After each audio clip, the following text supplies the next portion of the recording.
Iluminemos por la inclusión, por la empatía, por el respeto. Iluminemos mentes, corazones, personas, familias.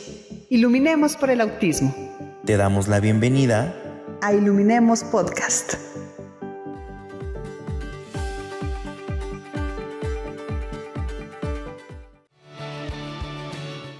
La cuarta temporada de Iluminemos Podcast es presentada por Wingstop.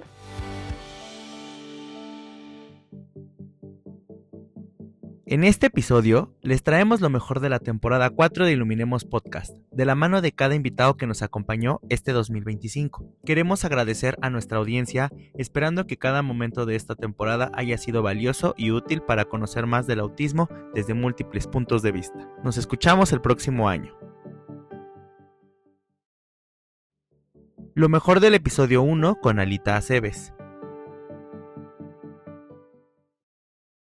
Y con todo esto y estos mitos o falsos mitos de la doble empatía, de la falta de empatía de las personas autistas y demás, tú lo viviste y sentías esa emoción de, no necesariamente no positiva, de estar en esas cámaras y demás, y te dolía porque te conozco y eres una persona sensible, ¿no? Y eso es empatía. ¿Qué opinas de estos conceptos de la falta de empatía en los autistas? Desde mi punto de vista, son mitos, están equivocados, porque olvidan que existe la teoría de la doble empatía, donde, bueno, por un lado, sí sentimos muchísimo, la mayoría de los autistas, aunque por la lexitimia nos cuesta trabajo demostrar lo que sentimos o ponerle palabras a lo que sentimos y experimentamos. Bueno, si no podemos reconocer nuestras propias emociones, pues menos las de los demás, aunque sí puedes darte cuenta que una persona está triste y está sufriendo. Por ejemplo, yo me acuerdo, yo tenía 5 años, entré de 4 años a primero de primaria, e íbamos en el camión escolar. Había una niña con, no sé si era polio o algún problema de ese tipo, que no tenía control de esfínteres, y lo sé porque siempre olía a pipí, la niña. Ella era más grande que yo, tenía como 7, y nadie se sentaba junto a ella. Y a mí se me hacía muy doloroso. Yo decía, o sea, qué mala onda de todos los niños con 5 años pensando esto. Y entonces yo me sentaba a un lado de ella, estaban sus muletas recargadas, y yo no le hablaba nada más, o sea, me sentaba, sonreía, y pues yo no era muy de hablar. Entonces yo digo, a ver, ¿dónde estaba la falta de empatía? ¿En el autista o en los demás niños? Y la teoría de la doble empatía apunta a que nosotros nos expresamos diferente. Vamos a suponer que alguien me dice, ¿sabes qué, Alita? Se murió mi papá hace una semana y estoy súper triste. Y yo, en vez de decirle, lo siento, mis condolencias, le puedo decir, ¿sabes qué? A mí se me murió mi gato hace una semana y también estoy muy triste. La otra persona puede pensar que yo soy una ególatra, que cómo puedes comparar. Que cómo puedo comparar un animal con una persona. Y yo lo que le quiero decir es que me dolió tanto que era un gato, o sea, y esto es verdad, o sea, se murió mi gato el 24 de septiembre, y que todavía de repente me salen fotos y vuelvo a llorar cuando tuve 10 años sin llorar porque tenía bloqueo de la emoción. Entonces yo digo, la dificultad radica en que los neurotípicos conocen poco del autismo y no saben que lo que yo le estoy tratando de decir es que siento tanto porque acabo de vivir una experiencia similar que la comprendo. Y esto sucede mucho con nosotros, porque, por ejemplo, cuando publiqué lo de que se me había muerto mi gato, yo casi te podía decir quién era autista de quienes me habían comentado, porque me decían, Alita, te comprendo porque a mí se me murió mi perro. Alita, te comprendo porque ya se murió mi planta. O sea, ¿sabes? Puedes saber ya a estas alturas quién su mente procesa distinto. Que la reacción de cualquier neurotípico es decirte, lo siento mucho, te acompaño en tu dolor, aquí estoy para lo que necesites. Y a veces es solamente de dientes para afuera. Uf. Totalmente. Y ahora en este concepto de la doble empatía, es que a mí me apasiona mucho, ¿no? Por la relación que tengo con varios y varias adultos y adultas autistas, y la no relación que tengo con otros adultos autistas. Hay de todo. ¿No? en donde muchas veces me ha pasado, en donde yo le digo, te entiendo, te comprendo, y lo que recibo del otro lado, no, tú no me puedes entender porque tú eres neurotípico. Sí, también se me hace que, así como en los neurotípicos hay personas educadas y amables y hay otras que no tanto, lo mismo sucede con los autistas. Así es que no lo tomes generalizando que todos podemos ser de esa manera, porque incluso a mí hay autistas que me agreden. Entonces, hay de todo. ¿Cuáles consideras que son los mayores retos de vivir en nuestra sociedad actual siendo autista? Bueno, a mí se me hace que el mundo es muy ruidoso, así muy terrenal, muy ruidoso. Huele mucho. ¿Sabes que en 320 milisegundos las personas neurotípicas cierran su nariz al pasar por un contenedor de basura? Y nosotros no tenemos ese mecanismo. O sea, nosotros se nos va directo y sin escala y se nos queda aquí. O sea, y ya pasaste una cuadra y sigues oliendo la basura. Me acabo de imaginar ese olor que estás describiendo. Sí, o sea, es como muy intenso todo. Los ruidos, los olores, el tacto. Por ejemplo, a mí me gusta bañarme 2 veces al día. Me baño en la mañana y en la noche. Porque yo me huelo a mí misma, imagínate. Tengo amigas que se escuchan la sangre cuando corre por sus venas. ¿Perdón? ¿Usas perfume? Sí, pero uso, haz de cuenta, ¡puc! Con eso para mí es suficiente. Sí, o sea, es suficiente para, me encantan los perfumes, pero solamente tengo 4 perfumes, antes tenía 17, ya, porque además me quitaba mucho tiempo, o sea, yo decía, ¿a qué quiero oler? Además me lo puedo imaginar, o sea, puedo oler, ahí te va, hablando de sinestesia, esto es muy interesante, ¿eh? Me voy a desviar poquito. Si yo veo una imagen de una cascada, del mar, de alguien fumando, de alguien que se puso perfume, yo huelo lo que estoy leyendo. Imagínate, o sea, como el perfume, ¿te acuerdas el libro de Patrick Süskind? ¿Lo leíste? No. Un chavo que olía todo, olía el vidrio, olía la madera. Hay una película, ¿no? Francesa, Hay creo. una película, ajá, hay una película. Bueno, yo decía, es que yo soy ese cuate, o sea, yo huelo todo. Entonces, imagínate, huelo una imagen por la sinestesia, así.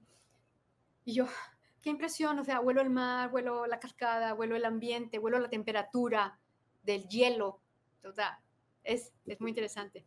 Yo como mecanismo de, llamémosle, hiperfocalización, por llamarle de alguna manera, y como me gusta entrar en este proceso mental que le llaman flow, ¿no? De un chico eslovaco, que me apasiona muchísimo. Lo conozco, sí.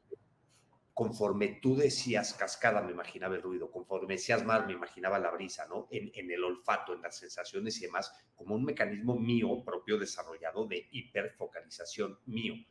No es que sea un proceso automático, cosa que quizá a ti sí te sucede en automático. A mí me sucede en automático. Sí, es muy interesante. Y pues ya se me olvidó que me habías preguntado. No, de estos desafíos y retos que tenemos como sociedad, sí. que dijiste lo ruidoso, que dijiste lo oloroso y demás, que eso al final es, para mí lo interpreto como vivir en comunidades sanas, ¿no? La contaminación ambiental, la contaminación que generamos como seres humanos de basura, ¿no? O sea, hubiera esperado cualquier respuesta menos por ahí, sinceramente, y me fascina. Ya, porque tienes toda la razón, porque generalmente cuando formulamos esta pregunta, cuando platicamos de esto, es una sociedad más empática que también, una sociedad más generosa que también, una sociedad más quizá interesada en la paz, ¿no? Y nos vamos subiendo, pero dijiste algo increíble, ¿no? O sea, un tema de que nos convierte en comunidades o en sociedades más sanas.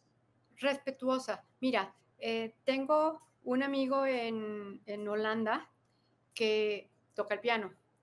Y entonces me dijo que no toca el piano los domingos porque es el día de descanso de sus vecinos.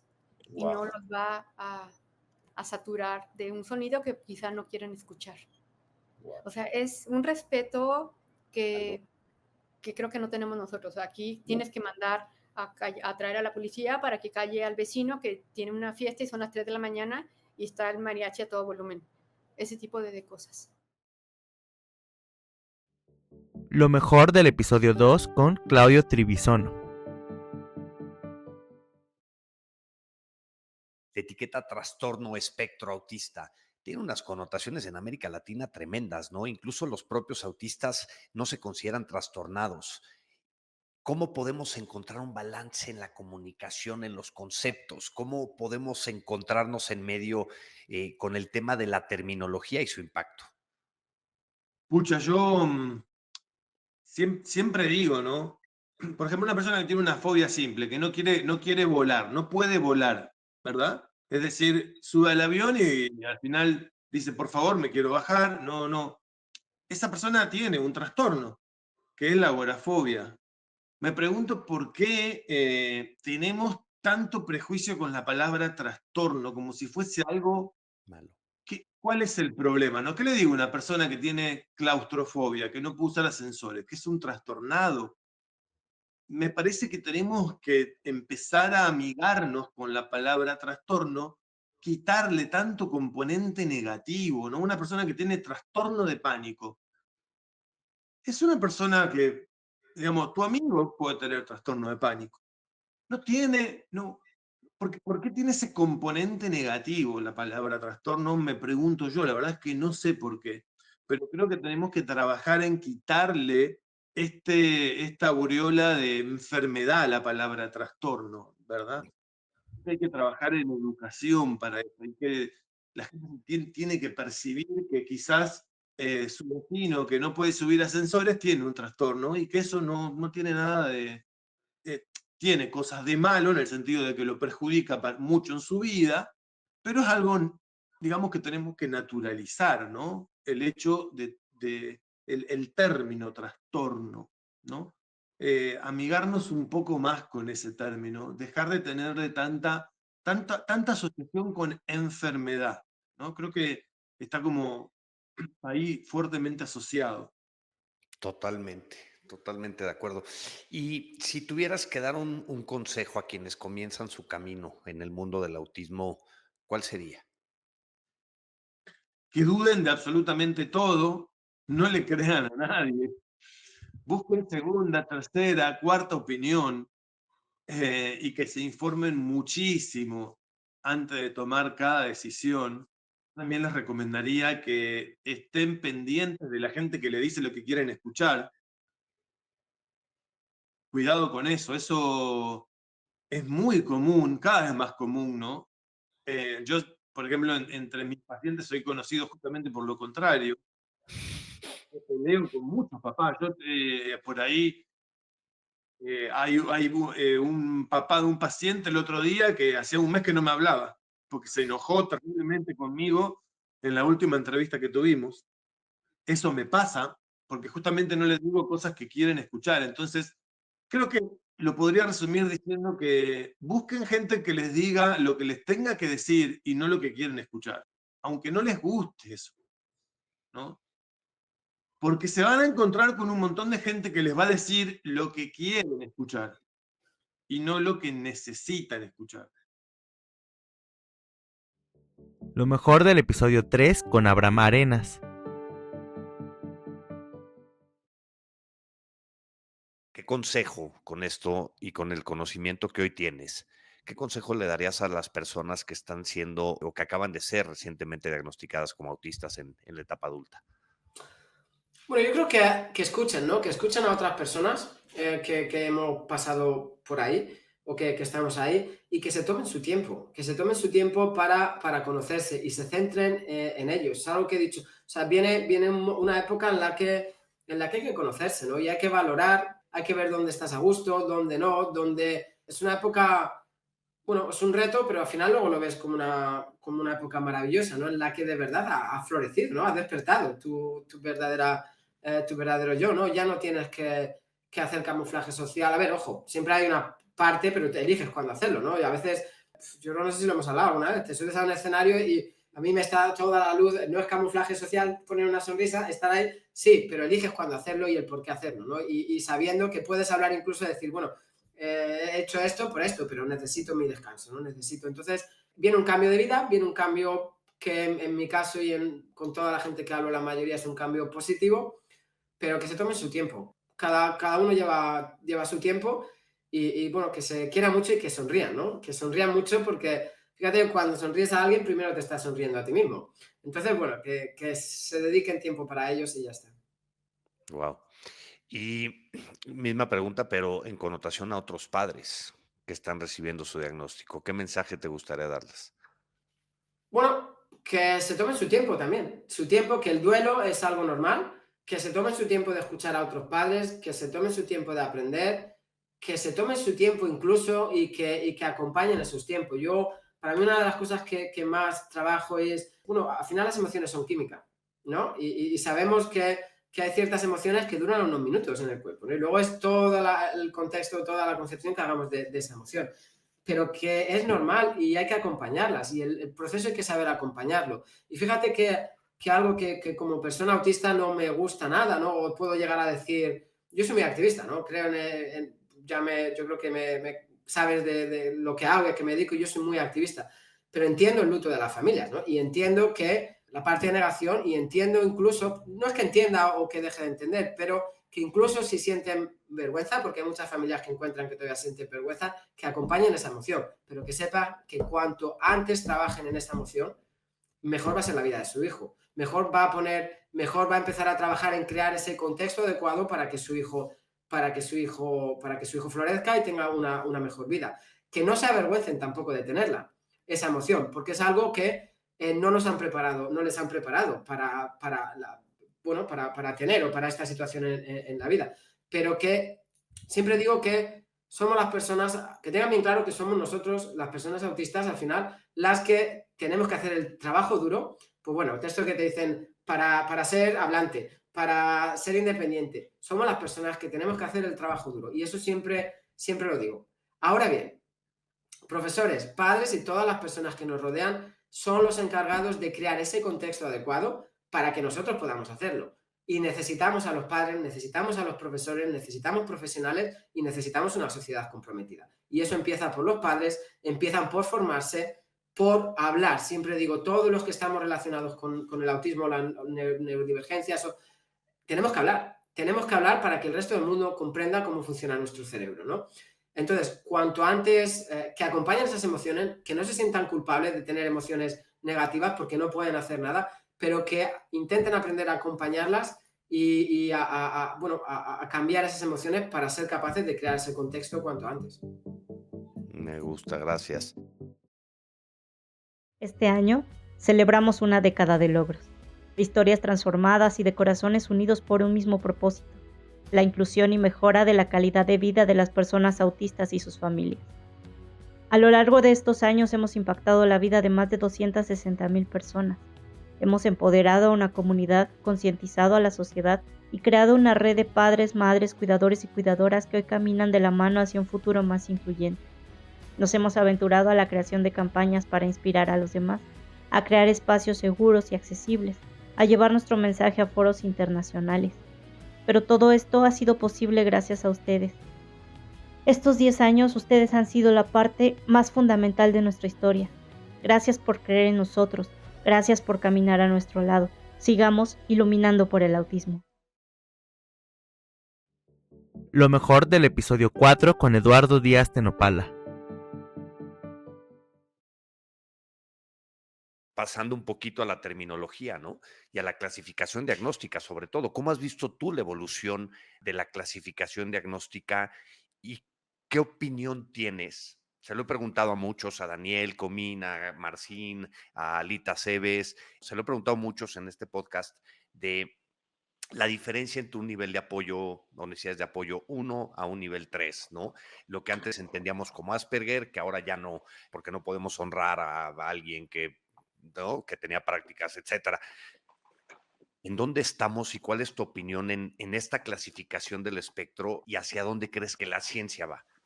Yo creo que hay una cuestión. A ver, el DSM-5, que es donde estamos hablando de los niveles de apoyo, ha desarrollado un gran cambio.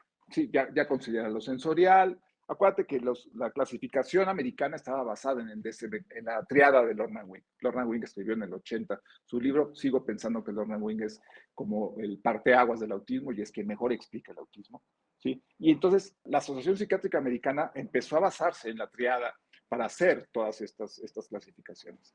el DSM-5 cambió y el DSM-5 ha tenido una serie de cambios importantes, reformas importantes, que hablan de lo sensorial y hablan de ese tipo de cosas. Pero cometieron el grave error de hablar de los niveles o de estos niveles de ayuda, desde mi punto de vista. Vuelvo a decir, es mi punto de vista. Sí. Yo no soy fan del DSM-5 y a mí me parece que el DSM-5 es un instrumento que no está ayudando. Sí, es un instrumento que está generando muchísima confusión. Primero, porque los postulados, o sea, si tú lees los postulados del DSM-5, es bien complicado poderles dar un sentido y decir, esto se acomoda en esta persona de esta manera.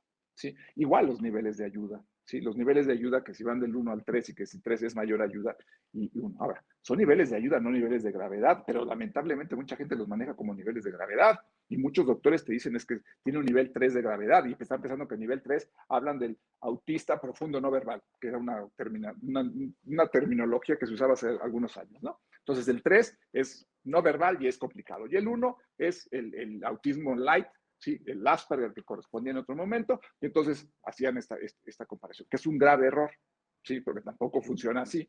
Sí, o sea, porque puedes encontrar personas que no hablen con grandes habilidades, que a lo mejor tienen un nivel de ayuda 1, y personas que tienen lenguaje con muchos retos, que a lo mejor tienen un nivel de ayuda 3. Eso no lo cambia. Entonces, ¿hacia dónde tendríamos que ir? Tenemos que cambiar la visión. Yo soy un convencido y alguna vez te lo propuse y quedó por ahí en el tintero, usar el CIE-11.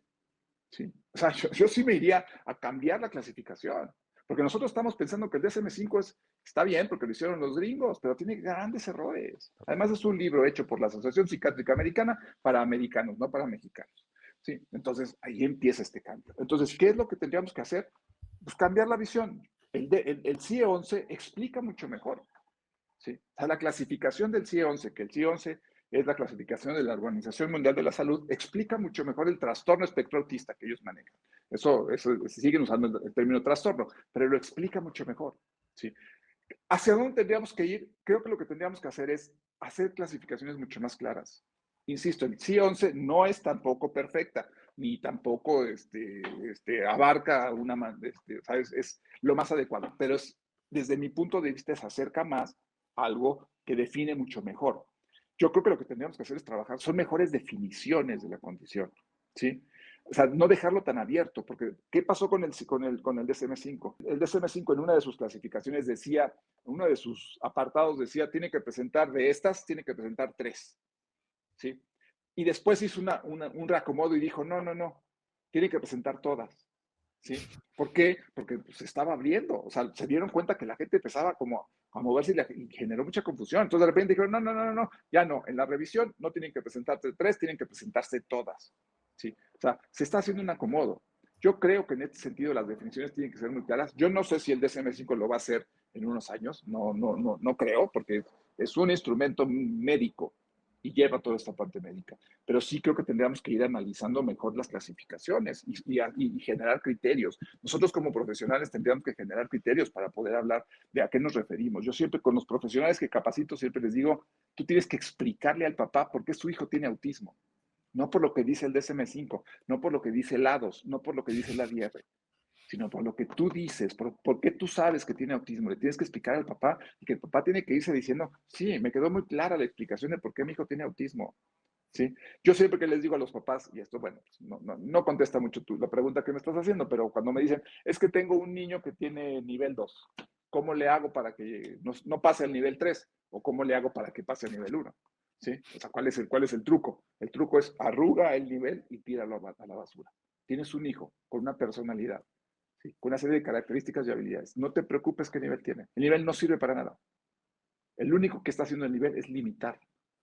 Es que tiene nivel 3, entonces no va a poder. ¿Sí? Tiene nivel 1, entonces va a poder más. Entonces también estás sobreexigiendo en ese sentido.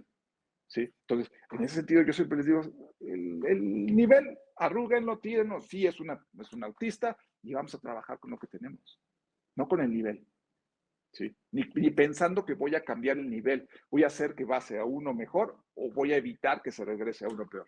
Eso no está sirviendo, eso le está generando mucha confusión, no nada más a los papás, a los profesionales también, porque los profesionales reciben este documento donde dice el nivel y dicen en la torre, o sea, este papá quiere que yo haga tal o cual cosa para mejorar su nivel. Y el trabajo no es mejorar niveles, porque estamos hablando de personas, ¿sí? Y esas El personas el tienen una trabajo es serie de desarrollar características habilidades. a desarrollar habilidades, disminuir los retos en la medida de lo posible, ¿no? Totalmente. Lo mejor del episodio 5 con José Luis Cuesta. ¿Cómo ves tú el rol de la educación cuando hablamos de un futuro más inclusivo? Ahí todavía nos queda mucho por hacer y yo, mira, te puedo decir muchas cosas que en mi contexto inmediato pueden funcionar, como con el contexto a nivel de nación, de España, pero en el tema de la inclusión todavía tenemos mucho por avanzar, ¿no? Yo creo que se nos llena muchas veces la boca, a lo mejor voy a decir algo que políticamente no es muy correcto, ¿no? Pero se nos llena mucho la boca con el discurso de la inclusión, con el que estoy absolutamente de acuerdo, con la inclusión es un derecho, estoy totalmente de acuerdo, pero empleamos mucho tiempo en la retórica y luego la realidad discurre de manera paralela a la teoría.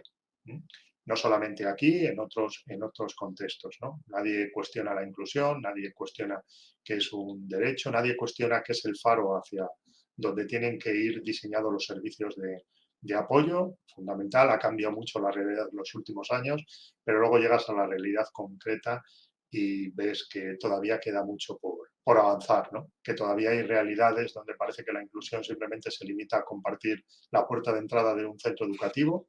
Y ya no digo, hablamos de educación, de la etapa escolar, donde parece que nadie lo cuestiona, pero ya si hablamos de la etapa adulta, de la inclusión laboral, de la inclusión en espacios de ocio y en otros contextos ya a años luz, ¿no?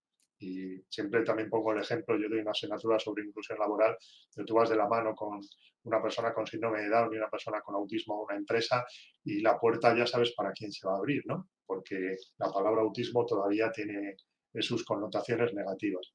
Pero bueno, centrándonos en la escuela, que es el contexto en el que nadie discute, que es donde tienen que estar los niños y niñas, la escuela todavía le queda mucho por avanzar.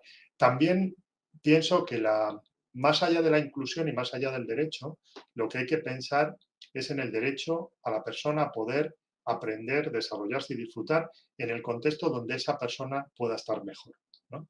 Entonces, yo recuerdo un congreso en el que Patricia Howling, que la conoces, es una investigadora muy relevante sobre autismo, comenzó diciendo, no todos los centros ordinarios educativos son inclusivos, ni los centros de educación especial son restrictivos, ¿no? Y algo que, digo, qué valentía decirlo en un congreso donde parece que lo políticamente correcto es decir que la única opción educativa son los centros ordinarios. No, tenemos que buscar contextos donde las personas tengan las mejores oportunidades para estar bien emocionalmente, para poder desarrollarse, independientemente de si es una escuela ordinaria o si es una escuela, en el caso de que la persona necesita unos apoyos tan intensos y tan específicos, que sea una escuela más especializada. No quiere decir que esa escuela tenga que ser un gueto, puertas cerradas, sino que esas escuelas tienen que abrirse mucho más a la comunidad y las escuelas ordinarias o las escuelas comunes abrirse mucho más a lo que es el concepto de inclusión en sentido amplio. No solamente el que el niño esté o la niña esté en el aula, sino que participe, que tenga relaciones significativas y sobre todo que esté bien emocionalmente, ¿no? Porque todavía queda en eso mucho por hacer. No, totalmente. Es que me dejó pensando, ¿no? Mucho, porque otra vez, o sea, el autismo y sus contextos, ¿no? O sea, no todo sirve para todos y no podemos radicalizar en donde criminalizar la educación especial cuando es una opción para muchos, al revés, ¿no? Y creo que tampoco la educación regular debería de voltear a ver como la educación especial como algo romantizado, infantilizado, qué bonito, qué Sí, padre lo que sí. haces. Al revés, deberían de aprender en su conjunto para potencializar el desarrollo de las personas, ¿no? Ahora, eso en la parte educativa, después viene una etapa en la vida que creo que es fundamental en el desarrollo de la persona, que es la transición a la vida adulta, ¿no? Que podemos verla desde los 12, 14, 13, dependiendo de cada persona. Y ahí sí creo que tenemos un gap tremendo como escuelas, como sociedad, como servicios. Creo que hay muy poco para jóvenes, ¿no? Sí. Para ayudarlos a transitar. Entonces, sí, como de repente digo, ¿no? Quizá hemos atinado mucho en la intervención temprana, pero de repente estamos separando y dejando un gap y nos estamos preocupando hasta la inclusión laboral y no estamos viendo la transición a la vida adulta, Claro. cosa que Tú tienes mucha experiencia en ello hasta donde sé, ¿no? Yo creo que además parece que identificamos la transición a la vida adulta con una edad concreta, ¿no? Poner 14, 16, 18 años, me da igual qué edad. Pero parece que la transición empieza en un año en concreto y la transición es una transición. O sea, debería empezarse a trabajar desde la infancia. Hay áreas que son claves para el futuro de cualquier persona, con autismo o sin autismo. No pensemos solamente que el hecho de formar para una ocupación que le permita desarrollar un trabajo convencional o un trabajo en un entorno protegido es la clave para que luego puedan estar bien en la etapa adulta, ¿no? Estamos hablando de habilidades que las personas con autismo no adquieren de la misma manera que el resto, que aprenden de manera explícita, no implícita como el resto.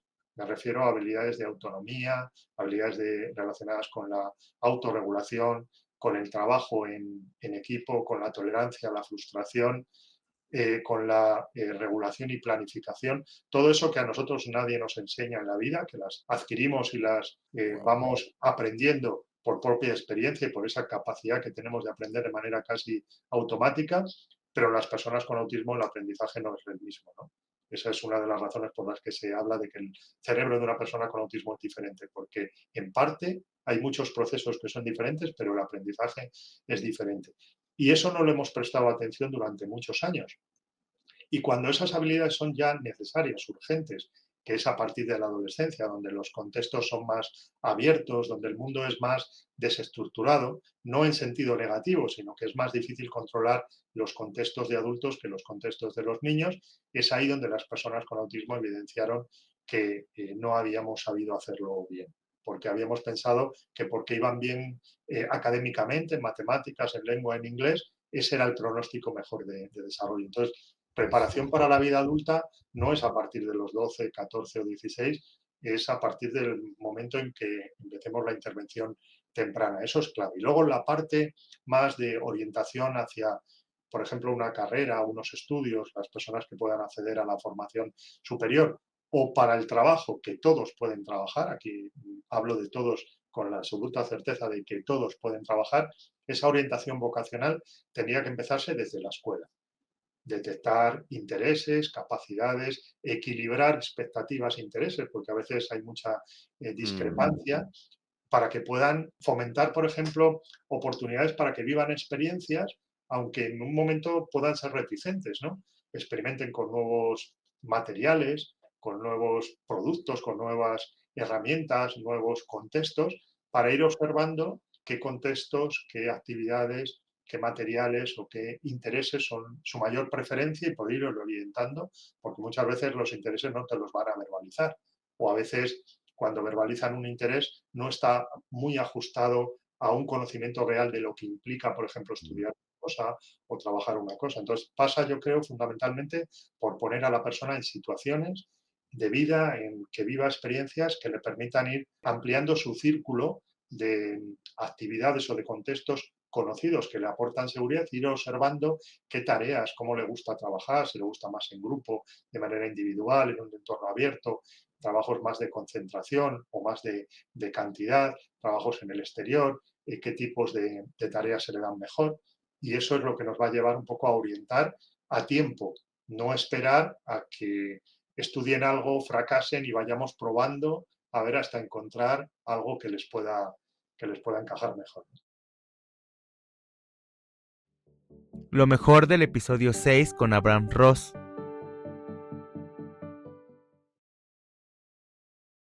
Tú llegas al diagnóstico a los 32 años. ¿Cómo fue ese proceso? Platícame un poco.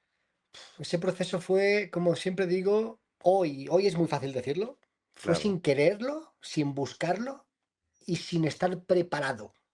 Creo que no hay ningún papá, ninguna mamá, ninguna persona que esté preparado para recibir una etiqueta, en el mejor de las intenciones del profesional que te da esa etiqueta o te coloca esa etiqueta. Yo estaba opositando para conseguir una plaza fija de bombero en Barcelona. Llevaba 2 años trabajando con el cuerpo de bomberos y en los exámenes psicotécnicos encontraron anomalías, ya fueron en mis exámenes escritos y orales. Yo hace años no hablaba como hablo hoy. Era de pocas palabras. Me costaba muchísimo mantener conversaciones con personas que no conocía o que conocía, entonces sí, trataba de monosílabos y poca interacción, ¿no? Estaba muy incómodo. Entonces, en las evaluaciones se encontraron anomalías y tuve esa suerte que el ser humano tiene que tener. Y es que alguien decida ver con los ojos de la necesidad de la persona que tiene enfrente.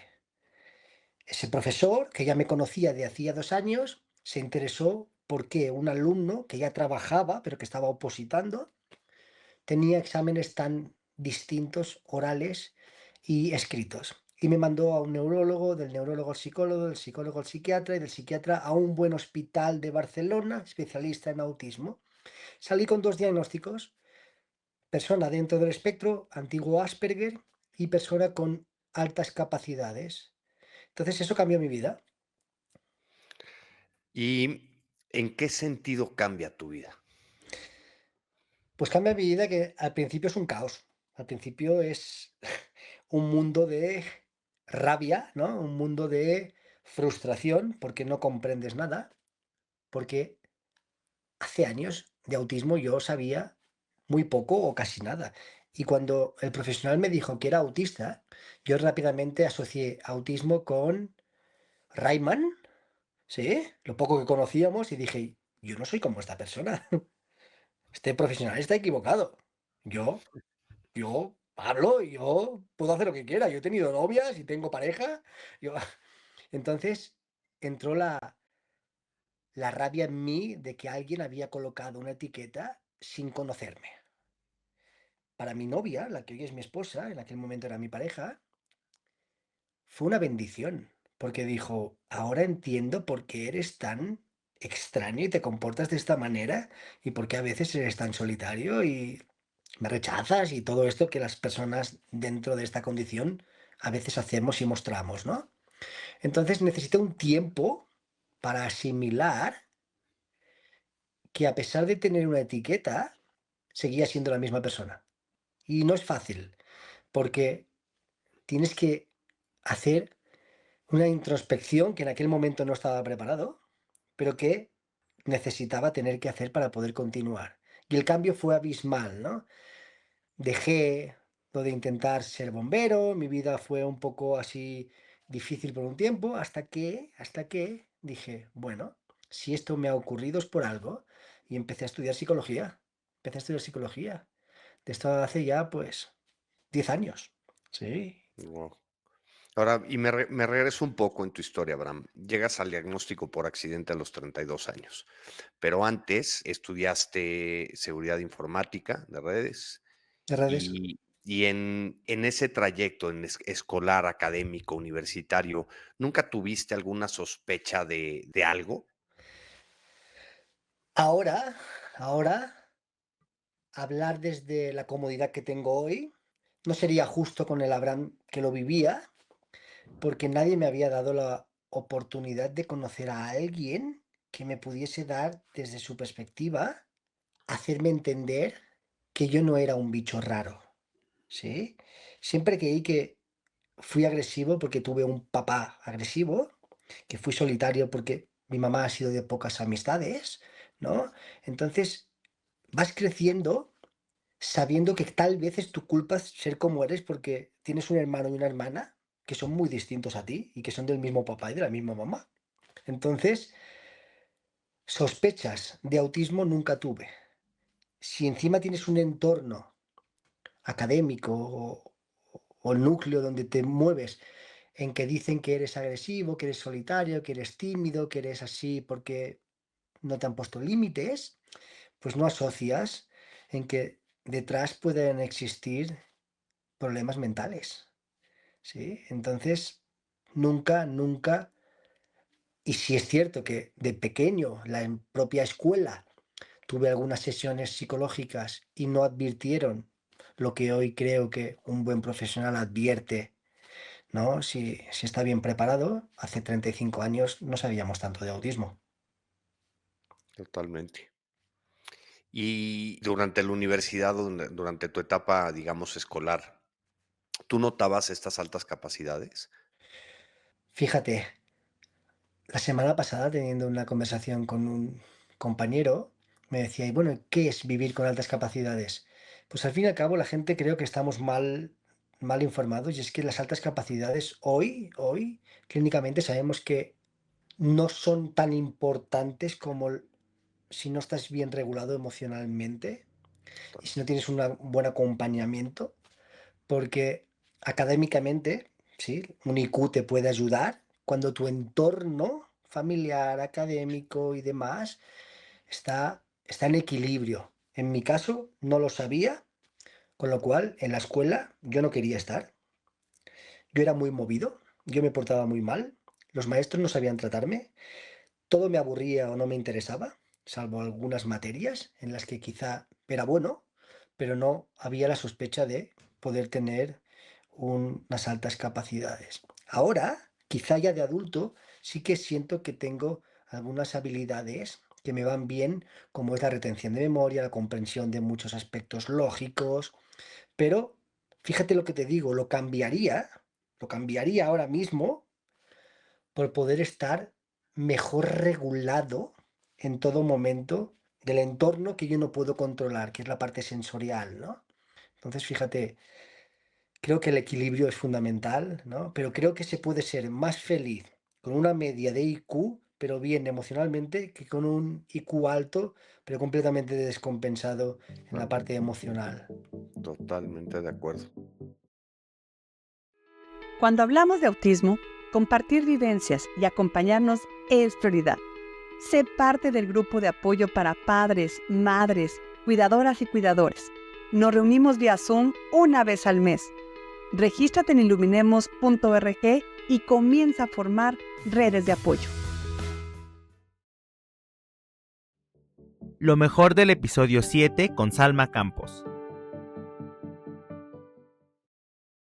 ¿Crees que hay un sesgo de género en el diagnóstico de autismo? Sí, sí, me parece que sí, que sigue muy evidente y que creo que está muy viciado, mejor dicho, de que en algún momento se hizo esa estadística de que por cada 4 hombres hay una mujer, o que el autismo es de hombres, el autismo solo le pasa a hombres. Y creo que ese estudio creo fue el que lanzó eso, como que marcó mucho las limitantes de que no se estudiara tanto en mujeres. Y entonces creo que eso, como el autismo muchas veces fue condición de hombres, limitó mucho que no se diera la apertura a que alguna mujer, si tuviera la sospecha, pues se atendiera. De ahí pues ya hemos encontrado otra información más actual, ¿no? Que, por ejemplo, en mujeres hay mucho masking, por ejemplo, que es esto de parecer más neurotípica, de saberse adaptar mejor a los entornos sociales por las demandas sociales que suele haber con estos aspectos de que haya como más trabajo de cuidados, como más trabajo doméstico, como ese tipo de cosas. Y entonces, pues, creo que aún persiste este sesgo de género también porque a nivel conducta, o sea, lo visible no está tan presente en las mujeres. O sea, justamente como decíamos con el arquetipo de autista, la mayoría de las mujeres difícilmente encajan como en este arquetipo de autismo y en los hombres como hay un poco más de rasgos como de sistematización, a veces parece un poco más notable. Entonces creo que aún hay mucho que hacer al respecto. ¿Y tú qué opinas hoy del masking como tal? Es un tema que yo no lo termino de entender. Entiendo el concepto, entiendo la diferencia mujer-hombre, entiendo el comportamiento, entiendo cómo se da, ¿no? Y por eso también la pregunta del sesgo, porque estoy 100% convencido. Yo creo que ese estudio no tardará en actualizarse, porque hoy sabemos que desde luego no es 4-1, o sea, desde luego no es 4 hombres por una mujer, ¿no? Y que esos números están de alguna manera sesgados por la edad en la que se realiza el estudio, por un lado, ¿no? Primera infancia, niños, 8 o 9 años, ¿no? Cuando a las mujeres adultas, pues las estamos diagnosticando en el mejor de los casos a los 16, 15, 22 en tu caso, ¿no? ¿Cómo describes el masking y ponme un ejemplo? Yo pienso que surge por una necesidad de adaptación, justo de estos entornos que a veces son hostiles, que llegan a decirte, ¿no? Como parecido a mi caso, que eres muy soberbia. Y entonces, como eso parece en ese contexto algo desagradable, pues toca no parecer tan soberbia, aunque uno sepa que no lo está haciendo. Solo parece que tiene ciertas actitudes, ¿no? O pareces incómoda, como decía. Entonces creo que surge como una estrategia en la que aparentemente hay más control de este tipo de comentarios, haciendo parecer que no los tienes a nivel, pues sí, conducta, ¿no? Como lo visible. Y pues lo que más se ha notado, por ejemplo, en mujeres, es que si les cuesta trabajo integrarse a grupos, luego suelen ser estas niñas que están en la periferia. Por ejemplo, hay niños jugando al centro y las niñas están alrededor viendo y quizás sí se emocionan, entienden el juego, pero no se integran, casi nunca se integran a ser como parte de un equipo, sino suelen estar alrededor todo el tiempo. ¿Y cómo se ve eso y por qué crees que sucede? Por un lado, por una falta de habilidades como tal, o también por una falta de comprensión del entorno para hacerlas formar parte en ese ejemplo de ese círculo. Creo que pueden ser ambos aspectos. O sea, habrá casos en los que sí puede que haya un tema de comprensión del entorno o del ambiente, que quizá como no saben de qué forma integrarse, pues quizás sí se quedan viendo nada más, ¿no? Pero sí ha habido casos en los que justamente las mismas mujeres, incluso estaba leyendo un estudio al respecto, saben que tienen alguna falta de habilidades, quizá para empatizar con las personas, entender por qué eso es divertido, por ejemplo, y hasta que ven el panorama completo, entonces ya dicen, ok, ya entiendo de qué va el juego y por qué lo querían jugar, ¿no? Entonces creo que pueden ser cualquiera de las dos cosas. Totalmente. Lo mejor del episodio 8 con Aitor Larraceleta. Y creo también que la inclusión educativa en primaria baja, en primaria alta, es relativamente sencilla y los verdaderos desafíos que se convierten en sociales, más no pedagógicos, empiezan en la etapa de secundaria, ¿no? ¿Cuál ha sido tu experiencia en ello? Bueno, nosotros aquí, por ejemplo, en concreto, estamos también en esa tesitura, ¿eh? Se ve una clara diferencia entre las etapas de infantil y primaria frente a la secundaria, porque además es que la secundaria, en ese sentido, también tiene determinadas, al menos aquí en España, tiene determinadas peculiaridades, por ejemplo, de la propia formación del profesorado. ¿En qué sentido? En que un maestro de infantil o de primaria, o una maestra de infantil o primaria, hace magisterio, sabe que va a ser docente. En secundaria, en algunas casuísticas que bueno, son bastante numerosas, hay profesorado que tiene vocación docente, pero hay otro profesorado que a lo mejor no sabía que lo iba a ser, ¿no? Y luego tampoco no se le ha formado en ese sentido, en algunas casuísticas, ¿no? Y va subiendo conforme la etapa educativa. Claro. ¿No? Y A mí me pueden invitar mañana a dar una clase de mercadotecnia con causa en cualquier universidad de México. Claro, claro. Que ese es otro gran reto que hay, por ejemplo, que estaba viendo aquí en España, que es la universidad. Porque, claro, digamos que estaban llegando las etapas, digamos, los críos estaban sobre todo en etapas infantiles, primarias, pero claro, al haber cada vez más, van creciendo y esos retos cada vez son mayores, porque si el entorno es, digamos, de un número de niños y niñas controlado en secundaria, y tú tienes un sistema de apoyo preparado, pues lo puedes soportar. Pero claro, cuando de repente eso se multiplica y ese sistema de apoyo no está tan desarrollado como en infantil y primaria, pues entonces es cuando a veces se generan dificultades, ¿no?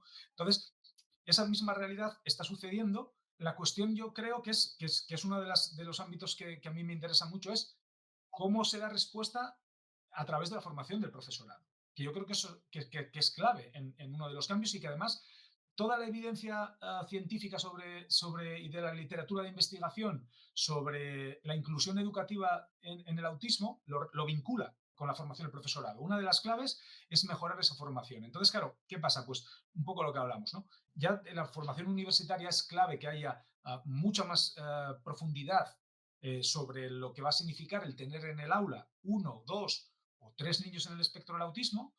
Y luego eso en todas las etapas educativas, ¿no? En secundaria, en la universidad, porque es un poco con la realidad que nos estamos encontrando. Si nos vamos a los datos, lo que dicen los estudios es ese famoso 1%, ¿no? A nivel, no los datos estadounidenses, sino los datos que utiliza la OMS. Claro, es que el 1%, como decían en un paper de Lancet, el 1% es 78 millones de personas en el mundo. Es que es un país de personas autistas. Y a esas personas hay que darles una realidad. Yo muchas veces aquí en España, cuando doy formaciones generales sobre el autismo, yo les digo, si es el 1%, son 480.000 personas. 480.000 personas es más población que tiene La Rioja, que es una comunidad autónoma, es una región aquí en España. Es decir, hay una comunidad autónoma de personas autistas. Entonces, tenemos que pensar los modelos, pero claro, los tenemos que pensar a nivel macro, porque lo micro a lo mejor era, pues, hace 30 años o 40, cuando había un niño en un centro de educación especial que decían que era Que tenía autista, algo. Sí, sí. que tenía algo, pero algo que autista.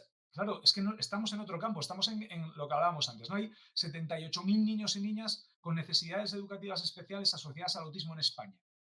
Es la necesidad educativa especial, según los datos del Ministerio de Número uno. Educación, más presente. No nos vale con respuestas anecdóticas. La respuesta tiene que ser macro. Hay una estrategia española, hay un plan y hay que ir aterrizándolo en otras propuestas. Yo siempre pongo un ejemplo que es, yo trabajo en el equipo regional ACNEA, que hablaba antes, de la Consejería de Educación del Principado de Asturias. Yo no tengo coordinación con otras comunidades autónomas aquí en Asturias. Aquí en España, perdón. No tenemos un marco de coordinación. Los marcos de coordinación los generamos las personas con nuestro teléfono personal, con un Teams fuera de una videollamada fuera de horario laboral, porque conoces a no sé quién que es amigo tuyo y entonces, pero no hay un marco, ¿no? Y entonces, claro, yo creo que ya se pasó, desde mi punto de vista, se pasó el tiempo ya de caminar y hay que empezar a correr. No queda otra. Totalmente de acuerdo. Y eso, comparando obviamente un poco con México, que en España, por lo menos, las organizaciones están confederadas. Sí. Y están federadas, ¿no? Que es a mí donde me frustra mucho, porque cuando yo veo, obviamente, lo que se destina en el mundo de la filantropía en Estados Unidos, la generosidad, la cultura, a las organizaciones como fundaciones, ¿no? Que eso pues, es gasolina para hacer el trabajo. Por otro lado, volteo a ver España y veo las organizaciones confederadas. Digo federadas y confederadas, no sé, y quizá no necesariamente organizadas, ¿no? Pero están federados, ¿no? Por lo menos hay ejes rectores en el actuar, ¿no? Y empiezo a ver cosas que digo, coño, es que volteas a ver a México y deja tu México, volteas a ver para otros países de Centroamérica o de Sudamérica y dices, hijo, es que los contextos parecen de hace 20, 30 años, aún. ¿Qué podemos hacer contra eso? Bueno, yo además, en mi bueno, pues labor de hormiga, porque no dejo de ser una hormiga en ese sentido, pero fíjate, fue una reflexión que yo me hice a mí mismo trabajando, cuando trabajé hace muchos años en un centro de educación especial, que, bueno, para mí siempre será mi casa, porque aprendí mucho de autismo conviviendo con muchos chicos y chicas en ese centro, ¿no? Y cuando estaba allí, yo me daba cuenta de que al final yo tenía la sensación de que muchas veces tapábamos agujeros, ¿no? ¿Por qué? Porque teníamos tantas fugas de agua, de tantas, pues el espacio no estaba preparado, lumínicamente no era adecuado, el centro tenía muchos años y, bueno, un montón de cosas que había que cambiar. Entonces, yo aquel joven Aitor se dijo a sí mismo que ese agua había que cortarlo de arriba, había que cortar la fuga de agua desde arriba, no tapar los agujeros. Eso mismo es lo que yo creo que hay que hacer en el entorno, en el ámbito educativo, en mi caso, en relación con el autismo. ¿Cómo? Proponiendo y mostrando lo primero lo que dice la evidencia sobre la situación. Es decir, toda la evidencia, por ejemplo, dice esa importancia de la formación del profesorado en relación con la inclusión educativa. Bien, pues hay que cambiar los modelos de formación del profesorado en la universidad y en la formación continua. Lo mejor del episodio 9 con Brenda Aguirre. En ese búsqueda de información, en esa búsqueda de respuestas que tú tuviste y demás, hay contextos en los que eso es sumamente difícil y tú lo decías hace rato y el agradecimiento con el que vives, que a mí se me hace increíble el cómo lo ves, de que hay contextos en los que son sumamente complejos, pero con la información y conocimiento que hoy tienes, y obviamente sin arrepentimientos, pero todas las decisiones que tomaste, ¿hubieras hecho algo diferente? Pues tal vez hubiera tratado de procesar esto de la manera correcta. No me lo permití, Gerardo. no me lo, o sea, en cuanto a la intervención y el modelo que elegí y la dedicación que le tuve que poner y el empeño, todo eso, la verdad es que no me arrepiento. Para mí fue el camino correcto, para nosotros funcionó. Yo veo grandes cosas en mi hijo, grandes logros a través de esas elecciones que se tomaron en su momento. Pero el no haber asimilado lo que venía, el no haber digerido que la expectativa de vida ya tenía que cambiar, el no aterrizar esa parte, yo creo que fue en gran parte lo que me hizo perderme, ¿no? A veces pienso, pues tal vez fue una forma de negación. Me volco sobre esto y evito confrontar lo que está pasando. Mi hijo tiene autismo. Y lo guardo por ahí abajo del tapete y por acá me pongo a hacer y entonces me enfoco en esto. Yo creo que si yo hubiera digerido mejor, hubiera vivido un duelo, que es correcto vivirlo, porque el mundo se me desvaneció, no podía visualizar a mi hijo de grande. Todo eso que alguien se crea cuando nace un hijo y dice, el día de su boda y cuando trabaje, de pronto se perdió y años me costó el poder imaginarme un futuro. Mi hijo trabajando, ¿será que logre trabajar un día? Mi hijo viviendo solo, ¿será que va? Y con el panorama que te dicen de todo lo que no va a ser, pues obviamente se te destruye. Exacto, entonces no me di la oportunidad. Yo creo que esa parte sí debí haberla trabajado de la manera correcta. El paso del tiempo me ha ayudado a ir poniendo cada cosa en su lugar y a recuperarme, ¿no? De todo lo que tuve que pasar, de todo lo que nos pasa todo el día a día, porque la Sí, vida... porque contamos la historia del pasado en el presente y suena, entre comillas, fácil. Sí. Pero ese momento, Pero esos momentos... es difícil, es duro, no ves la luz, no la ves. Y hubiera tomado ese tiempo de decir, a ver, necesito ayuda, necesito que un profesional me ayude a mí, Brenda. O sea, yo ya decidí que yo voy a ayudar a mi hijo, perfecto, pero ¿quién me va a ayudar a mí? Y eso me falta. ¿Cuál sería tu mensaje a papás, mamás que están viviendo este proceso, que sospechan que algo no va bien, que sospechan que hay algo por ahí o que están recibiendo un diagnóstico de autismo? A ver, hay que tomar acción. Exista o no el diagnóstico, todo lo que veamos que no va bien, hay que atacarlo, hay que empezar a abordarlo desde antes de. ¿Para qué me espero a que me digan que tiene autismo si hoy ya sé que no tolera la playera y tiene un tema sensorial? ¿Para qué me espero a que me digan que ya, de primera, tiene sensibilidades? ¿Para qué me espero a que me digan que tiene autismo?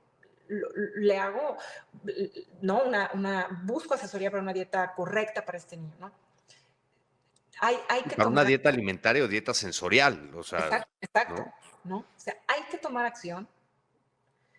No va a ser fácil, y esto siempre se los digo cuando alguien me busca, no va a ser fácil, pero tu vida no tiene por qué ser menos feliz. Puedes ser inmensamente feliz, aún con todo lo que se te va a venir encima. Y las alegrías que nos dan nuestros niños son, de verdad, rebasan. Por cada cosa mala que nos da el autismo, nos regresa como 10 buenas. Es en serio. Pero elijan verlas. Elijan verlas. Sí, el diagnóstico, el pronóstico está más en la forma como tú quieras ver cómo van a pasar las cosas. ¿Quieres enfocarte en que tu hijo tiene no te hace caso, ¿no? Le hablas y no voltea y oye, y por su nombre, y el niño nunca voltea? Entonces, ¿te vas a casar con la idea, es que no hace caso? ¿O vas a descubrir que el niño tiene una facilidad de hiperconcentración, que está metido en sus cosas, y entonces le vas a ofrecer información para que el día de mañana el niño te pueda aportar información que él ya asimiló en su cerebro? Le vas a dar un libro para que lea y aprenda, y en esa hiperconcentración que él tiene y que por eso no te pela, él está haciendo otro tipo de trabajo en su cerebro. Enfócate en eso. Vele lo bueno. Ve, tu hijo tiene una capacidad impresionante de hiperconcentración. No veas que, ay, no me pela. No. No pienses, ay, mi hijo tiene hipersensibilidad auditiva. O sea, hoy yo lo veo con mi hijo. Tiene una pronunciación impecable del inglés. Y eso es resultado de una hipersensibilidad auditiva. Entonces, me voy a enfocar a que, híjole, no hagan ruido porque, o sea, o voy a potencializar lo que sé que él tiene como cualidades. Busquen eso. A eso yo le diría a los papás, busquen eso. Vean el potencial del niño y explótenlo. No, o sea, estos niños vienen es interesantísimo platicar con un niño con autismo, un niño que es verbal y que se puede comunicar. Vean, o sea, escúchenos. Lo que tienen que decir es fascinante. Es fascinante. Sean amigos de un niño con autismo. Les va a caer muy bien.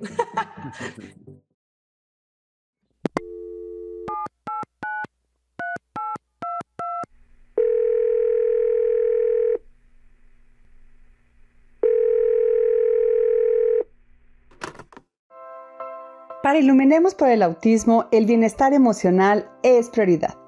Si eres autista o familiar de alguien en el espectro, llama al 800-911-2985 para recibir acompañamiento psicológico gratuito. Marca desde cualquier parte de la República Mexicana, de lunes a domingo, de 8 de la mañana a 10 de la noche. Si vives fuera de México, contáctanos en nuestras redes sociales.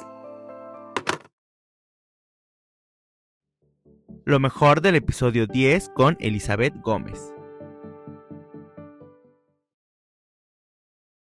¿Y cómo te cuidas tú en ese doble rol de mamá, esposa? ¿Qué haces tú por ti?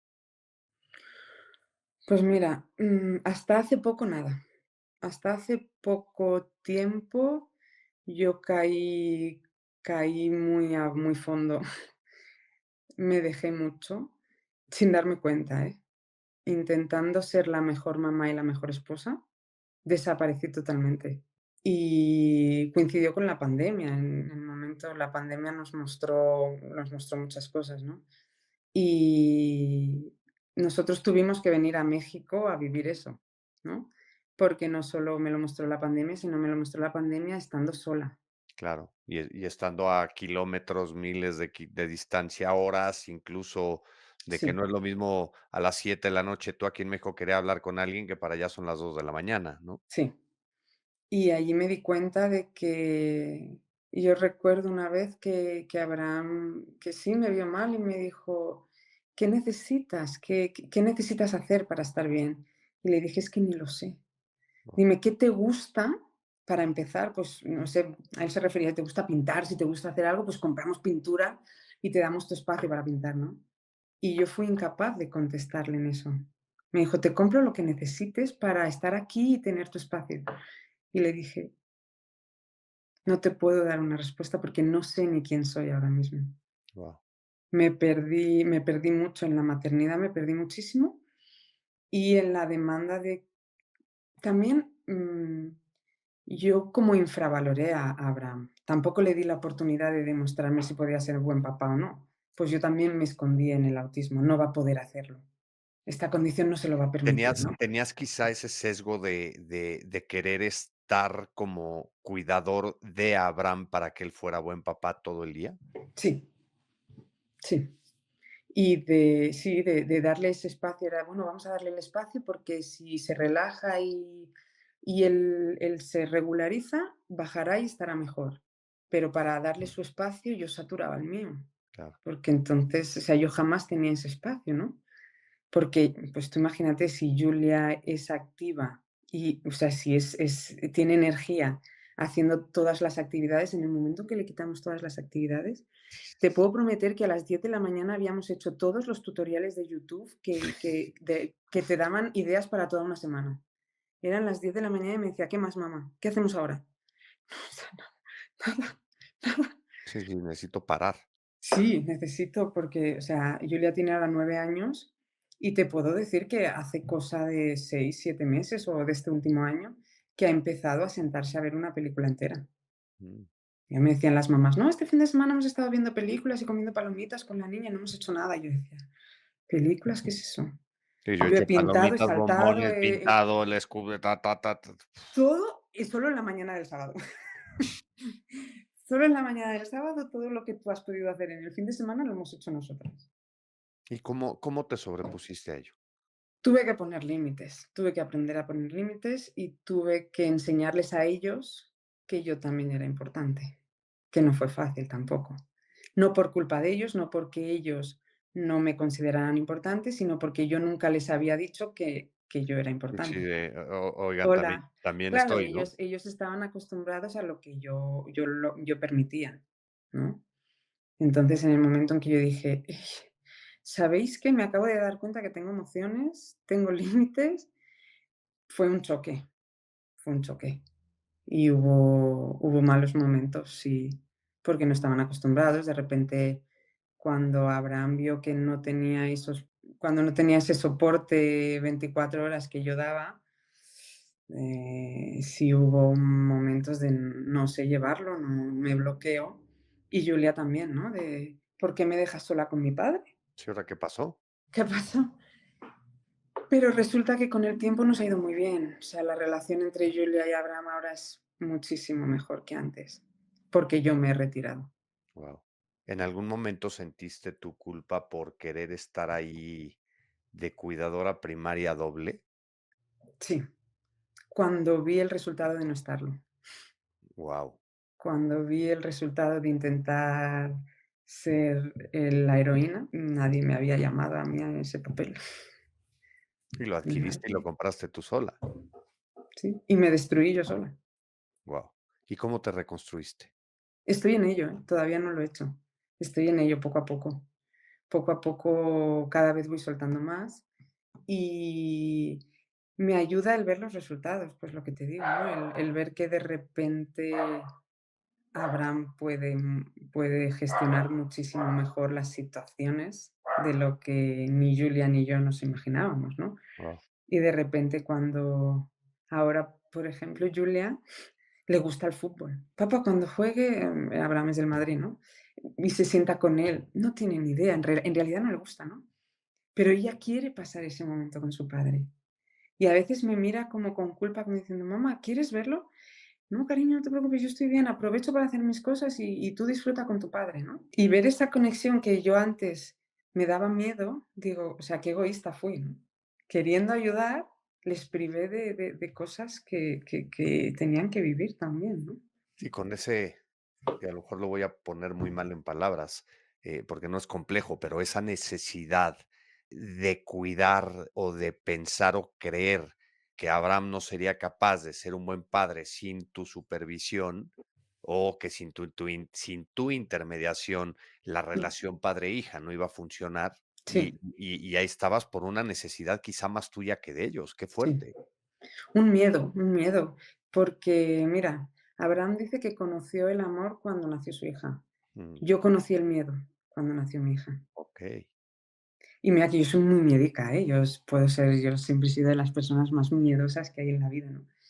Pero cuando nació mi hija, conocí lo que era el verdadero miedo, porque el que le pase algo a mi hija, o sea, a mí me pueden hacer lo que quieran, pero a mi Sí, el hija, miedo a uf, fallar, el miedo a no estar, el miedo a no cumplir, el miedo a que algo todo, salga mal, a que le a que pase tenga un mal algo. día, que le digan, a que sufra, todo ese miedo a mí me bloqueó. Guau. Y yo sentí que tenía que protegerla y que tenía que explicarle y que tenía que entenderlo y que tenía que suplir todo lo que los demás no le dieran, lo tenía que suplir yo. Y no, porque su padre tenía muchísimo que darle y Oh, muchísimo que enseñarle dentro de sus fallos, ¿eh? Porque Abraham falla mucho, igual que yo. Y es gritón, y es enojón, y es impaciente, y tiene muchas cosas. Pero también le enseña mucho a Julia, igual que yo. Aprenden mucho el uno del otro, igual que yo. oye, me vino ahorita una escena de la película de Conoces a Joe Black, que me fascina porque llega uno y le llega el personaje Joe Black y le pregunta de qué es el amor, ¿no? A uno de los cuñados y le dice: "Porque conoce lo peor de mí y no le importa". ¿no? Y a pesar de ello está conmigo, ¿no? Porque al final del día creo que en la luz todos brillamos, Sí, pero en la sombra ahí es es más cuando, difícil. cuando es más complejo, ¿no? Pero ahí es donde se ve realmente la relación, el amor, Totalmente. claro. Lo mejor del episodio 11 con Daniela Raigadas. ¿Crees que el convivir y el tener un hermano autista con pues, medianas o altas necesidades de apoyo te forjó ese sentido de generosidad y de empatía? Sí, yo creo que 100% es lo que le digo a mucha gente, que yo no creo que sería tan empática si no fuera por Lalo, mi hermano, porque muchas veces me pongo en sus zapatos o me pongo a pensar qué está sintiendo, qué está pensando, cómo está manejando esta situación y muchas veces llevo eso a mis otras relaciones personales, ya sea con mis papás, con amigos, con mi otro hermano. Entonces, como que sí me he dado cuenta que yo soy así por Lalo, mi hermano, y sin él capaz no sería la Daniela que soy hoy. Totalmente. ¿Y cómo fue tu relación con él de chica? Pues de chiquita, yo creo que Lalo no era tan verbal todavía y poco a poco mis papás con todas las terapias y con todo lo que hicieron, fue poco a poco Lalo mejorando y ser un poquito más verbal, pero siempre las vivencias que yo tengo presente, que mis papás para mí hicieron un gran trabajo, fue mucho de deporte, por eso yo creo que somos una familia muy deportista, o sea, siempre con actividades. Mi papá nunca nos, bueno, mi papá y mi mamá nunca nos separaron de, ay, a ver, esto va a ser solo con Dani y Andrés y esta actividad solo con Lalo. Mi papá eran como, los tres aprenden a nadar, los tres aprendimos a jugar tenis, los tres intentábamos todo. Mi papá nos enseñaba a billar a los tres, boliche a los tres. Entonces, esa manera nos ayudó, bueno, hablo desde mi punto de vista, a formar una relación con Lalo y nunca sentir como un, ay, es que no sé cómo convivir con mi hermano. Siempre fue a través de estas diferentes actividades y mis papás igual nos incluían mucho en las terapias. Entonces, esa fue la convivencia inicial con Lalo, como mucha actividad, mucho deporte, porque Lalo no era muy verbal. Que tú recuerdes, te tuvieron que dar herramientas o enseñar alguna manera, vamos a llamarle distinta, de interactuar con él o de poder jugar con él. No, yo creo que ya más grandes sí, o sea, ya que estábamos más conscientes, Andrés y yo, pues sí, nos involucramos más un poquito en las terapias, en los diagnósticos de Lalo, cuando tiene, bueno, mis papás cuando tienen su plática con su consultora de RDI, cada 15 días yo pregunto cómo, pues, cómo va, qué nueva terapia, qué nueva herramienta, pero de chiquitos creo que no, era como más cómo jugar con Lalo, nunca fue cómo interactuar. Mucho de sus terapias, mis papás se ríen porque mi hermano y yo eran tan divertidas que veníamos al sótano, que tenían ahí como todo lo de las actividades, y queríamos jugar porque eran muy divertidas, y era como jugar con Lalo a que corrieras para los beanbags o aventar la pelota, y todo mi papá y mi mamá nos incluían en o cocinar con mi mamá y con Lalo, pero era como un interactuar con Lalo, como jugar con Lalo, pero nunca de una manera tan forzada de, a ver, tu hermano tiene autismo y estas son las 3 reglas, sino más bien como muy divertida y muy natural. Y digo, lo pregunto y lo platico mucho porque como padres a veces perdemos ese sentido intuitivo en la interacción y en el juego, ¿no? Porque a veces parece paradójico, pero tenemos que reaprender como padres a jugar con nuestros propios hijos Sí. autistas por las dificultades en la interacción social y demás, ¿no? ¿Y cómo es tu relación más hoy en día? Hoy en día con Lalo yo creo tenemos una relación muy chistosa porque pues a veces yo sí actúo como la segunda mamá o la defensora de Lalo, dicen mis papás, que siempre lo defiendo de yo también estaré harta, yo también ya los quisiera de que correr, como un adolescente de es que también, si a mí también, si me dijeran eso todo el día, yo también diría ya papá, ya mamá, déjame en paz, pero es una relación muy bonita, o sea, yo quiero mucho a Lalo y nos molestamos, pero también yo trato de siempre incluirlo, de siempre explicarle qué está pasando cuando vamos a un lugar, pero sí, yo creo que ha evolucionado algo muy bonito y Lalo ya más verbal, pero también ya respetando sus límites, porque Lalo ya es es un adulto y ya te dice cuando quiere y no quiere, entonces respetando, pero también a veces haciéndole entender de, ok, no quieres esto, pero lo tenemos que hacer, pero ya es un adulto, entonces ya es una relación más de hermanos adultos y tratando de respetar esos límites de los dos y él también entender cuando yo digo que no, cuando no quiero que entre a mi cuarto porque estoy trabajando o haciendo otras cosas. Ya. Y obviamente todos hemos vivido experiencias difíciles, ¿no? ¿Tienes algún recuerdo o alguna situación en donde pues, claramente no la hayas pasado bien con él, ya sea por alguien más o por alguna Ujú. experiencia tuya? Pues en general, bueno, yo creo, bueno, la gente que conoce a Lalo sabe que le tiene fobia a los perros, entonces siempre ese es un momento muy difícil porque un perro está, bueno, es un animal muy común en la casa, bueno, de muchas personas, es una parte de la familia, de mucha gente, entonces siempre ese momento de decir como, híjoles, yo sé que amas a tu perro, pero por favor lo puedes encerrar o por favor lo puedes como que agarrar porque pues mi hermano le tiene fobia, entonces luego esos momentos incómodos que nos han pasado de ir a restaurantes y tener al perro y Lalo no lo ve y el grito, pero pues luego entender que si tú tuvieras fobia de algo, harías lo mismo. Mucha gente dice como, yo le tengo fobia a las arañas, si veo una araña, también no tendría control, empezaría a gritar, entonces muchas veces esos son como esos momentos incómodos y pues gente que a veces se queda viendo o te juzga, pero tratar de no pensar mucho en eso y nada más pensar en Lalo y pensar, bueno, si yo tuviera fobia, capaz yo actuaría de la misma manera. Lo mejor del episodio 12 con Edu Sotelo. Hay un modelo que se llama el modelo Deep Floor Time, es un modelo relacional que se dedica a trabajar con personas con algún desafío en el desarrollo y sobre todo con personas que presentan desafíos desde la autorregulación y se ha utilizado mucho en autismo. Y estos autores lo plantean desde 5 Cs, que algunas las fui nombrando ahora, ¿no? Y lo que dicen ellos es que lo primero que tenemos que construir es un contexto confortable, ¿no? Donde la persona quiera estar porque de repente vos se lo habilitás. Lo podemos pensar con un ejemplo. Hace un tiempo, y lo voy a contar con un ejemplo de mi hijo. Mi hijo había comenzado a hacer taekwondo y a los meses comienza un niño con autismo. Mi hijo tenía 6, así que el niño tenía más o menos la misma edad. Y fue muy interesante porque claramente el profe no sabía que tenía la característica y yo me di cuenta porque, pues, nada, ya que básicamente los ves y te das cuenta que por las propias características.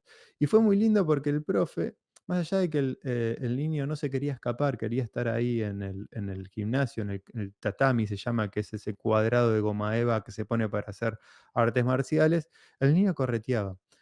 Y el profe, cada vez que proponía una actividad, iba y lo molestaba. Iba y le decía que quería que participe. O sea, conscientemente, más allá de que el niño no lo mirase a los ojos, iba y le hacía saber que él quería que el niño participe. No lo dejaba estar ahí y corretear solamente porque no le daba atención, ¿no? Y él inconscientemente fue construyendo confort en ese niño. Fue construyendo el confort hasta que un día, será la segunda, tercera clase, el profe propone una actividad de patadita. Y el nene se le transforma la cara y se desespera por ir a participar. El profe se da cuenta que era la primera vez que quería participar ese nene, entonces lo pone primero en la fila. Y el niño muestra su actividad, la actividad de patadita, la realiza. Y cada vez que empezó a proponer actividades de patada, el niño empezó a querer participar, ¿no? La primera, segunda, tercera lo dejó primero, después ya le dijo hacer la fila como todos los demás. Pero ¿qué construyó ahí? Competencia. ¿Por qué? Porque le hizo mostrar las cosas que sí podía hacer bien, experiencias positivas. Todos queremos mostrar las cosas que hacemos bien. Entonces ya había construido el confort y había construido competencia. ¿Qué pasó? Empezó a pasar el tiempo, el niño empezó a construir y a agarrar confianza, que es la tercera C, hasta que la cuarta, quinta clase, el niño antes de comenzar la clase se le sentó en los pies ahí debajo para que el profe le propusiese hacer la clase, ¿no? ¿Qué había logrado ahí el profe? Había logrado control, que el niño le dé el control de su vida. Wow. Hagamos de confort, competencia, confianza y control. Sabemos que muchas de estas tensiones a las cuales nos ponen o en esas situaciones que nos ponen las personas autistas es porque no nos dan el control de su vida, así porque sí. Nosotros no tenemos que ganar el control de su vida, ¿no? Y obviamente que cuando te dan el control y vos tenés el control y saben que ellos también pueden controlar ciertos factores del contexto porque vos se lo vas a permitir. Cuando el niño de repente se acerca a vos porque quiere que le tapes los oídos o te lleva hacia un lado para mostrarte lo que quiere porque quiere ir al baño y vos habilitás esa posibilidad, aparece la comunicación. Ellos empiezan a querer comunicarte o a interactuar con vos, esto que veníamos hablando, cuando se construyen estas 5 F. Entonces hablamos de confort, de competencia, de confianza, de control y de comunicación. Creo que es una manera muy, muy resumida, pero muy práctica para pensar justamente el vínculo y la actividad recíproca, ¿no? Esa corregulación, si le queremos llamar de alguna manera, con las personas, no solamente con autismo, ¿no? Esto nos sirve para la vida, pero en este caso, los niños, niñas, jóvenes y adultos autistas muchas veces necesitan de esto conscientemente para que nosotros saquemos esta herramienta y construyamos desde ese lugar con esa persona. Obviamente, muchos de nosotros ya lo tenemos como naturalizado, no es que lo vamos poniendo en concepto, o sea, no sale. O sea, a veces pasa y los docentes me dicen, por ejemplo, no, lo que pasa es que no tengo tiempo para vincularme. ¿Cómo no va a tener? No tenés 2 milisegundos para mostrarle algo que le gusta. Claro, no, y aparte las personas autistas tienen algo, que no se olvidan de los primeros contactos. Un niño de repente puede que no me quiera saludar, pero si yo de repente me acerqué y le mostré algo que sabía que le gustaba porque el nene estaba con una remera de Disney o de repente estaba nombrando marcas de auto o estaba hablando de las estrellas y yo le muestro algo referido a eso, se lo va a acordar. El niño o la niña sabe o la persona autista sabe si de repente en el primer contacto yo le quise dar un beso de prepo o esperé el momento para ver si me ponía la cabeza, si quería darme un beso él, cómo quería entrar en contacto e interacción con él. Y esas cosas no se las olvidan, pasan meses y aunque tuviste un primer contacto, lo saben perfectamente. Entonces, no es ese tiempo para vincularte, sino son esos microsegundos y esos microcontactos e interacciones que van construyendo esa relación con el otro, ¿no? Es mucho más sencillo y más complejo, porque vos decís, bueno, nada, sí, es como ese primer contacto, ¿no? Esa comunicación no verbal, esa comunicación con el cuerpo donde vos le haces sentir al otro que querés interactuar con él, pero que sos respetuoso a la vez con él. Si te gustó este episodio, compártelo en tus redes sociales, etiqueta Iluminemos por el Autismo y ayúdanos a llegar a más personas para conocer un poco más de eso que llaman autismo. Forma parte de nuestra comunidad. Síguenos en nuestras redes sociales: Facebook, X, Instagram, YouTube, TikTok, a LinkedIn. O escríbenos a contacto@iluminemos.org.